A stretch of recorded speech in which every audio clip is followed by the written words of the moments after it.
So why do I do it? The first reason I do it is because Jesus said to. Really, there doesn't need to be a second reason, does there? Jesus said to. He commanded me to. But just to go a little bit further, I'm going to tell you why I think He commanded us to, and I'm going to finish on this illustration. Hypothetical illustration. This really gives you a clear picture, I think, of what Jesus saw that we seem to be missing in large part in the church today. Hypothetical situation.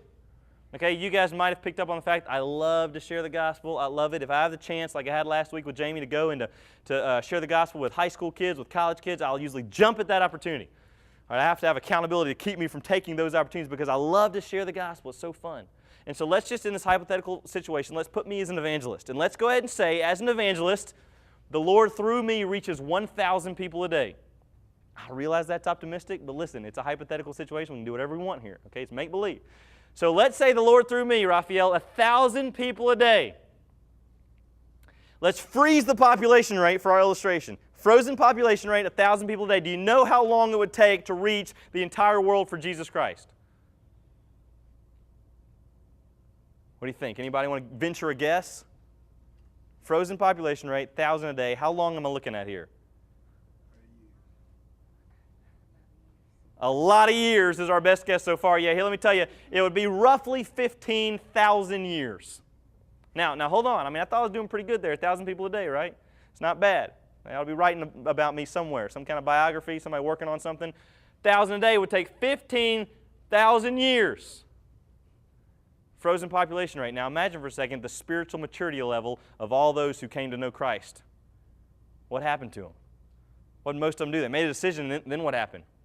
Most of them probably, like I did, kind of floated back into maybe a non-Christian home or didn't have a good church to be plugged into. No one followed up. No one discipled them. Most of them probably backslide into what is often called carnal Christian living, which has a lot of oxymorons in it, right?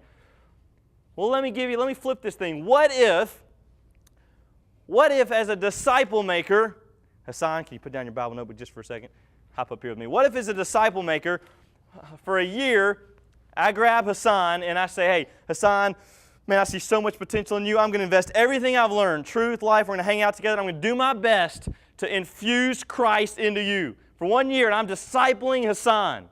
And then in year 2, I say, Hassan, I'm going to keep discipling you.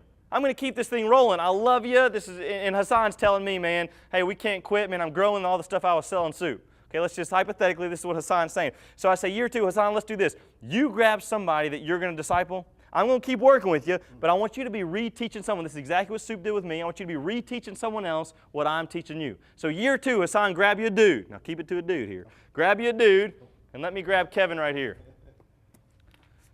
Kevin, come on up. Now year 2, I'm discipling Kevin, and Hassan's discipling Kirk. Now I'm working with Hassan and Kevin here, and Kevin's just passing on what I'm learning to Kirk. By year 3, okay, the process continues. In year 3, Kirk, you're ready to disciple a guy because you're going to pass on what Hassan's been giving you. All right, Hassan, you're going to keep working with Kirk and one other dude. So Hassan, I want you to get a guy. Kirk, you get a guy. And then my man, Kevin, is ready to disciple a guy. So you grab one and I'll grab one. Come on, John.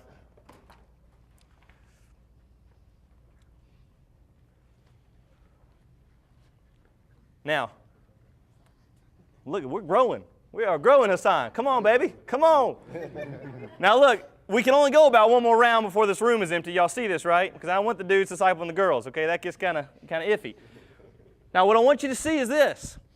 If this pattern were to continue, and by the way, I'm not trying to propose some cute prescription of discipleship. It doesn't always work like this. You can't just box it in so easily. But what I do want you to see is the principle. Okay, you guys see the principle of this, that if you disciple someone who disciples others, as you are still engaged in the process, something other than 1,000 people a day, other than addition begins to happen. And you guys have seen it right before your eyes. In just a few short years, we're beginning to multiply. You guys see that? Okay, you guys can have a seat. I'm about to give you the kicker. I want you guys to be able to write this down. Now again, and let me just underline it again, there's 3 reasons this won't always happen this cute and easy. Satan, the world, and my flesh. Okay, we got a lot of things fighting against us. But in principle, if as a disciple maker we played this thing out, do you know how long it would take to reach the world for Christ? I know it's a tricky one and you guys are nervous to guess. Let me tell you, on the 37th year, Kim, we would take over the world for Christ. Every single person on earth would now know Jesus. And hold on, that was at a growing population rate. And now imagine the spiritual maturity level of every believer on earth. Every believer, like Hassan, is somewhere along the line been led to Christ, discipled, and then you know what? Discipling others until the commission was fulfilled, until Christ came home. Or came to get us, take us home. You guys hear this? Now, that is a powerful truth. And when we ask why are we to make disciples, we do it because Jesus said to. But I wanted to go one step further and say, why did Jesus do it? Why was that His prescribed method for world impact? And the obvious is because 37 years is a whole lot better than 15,000.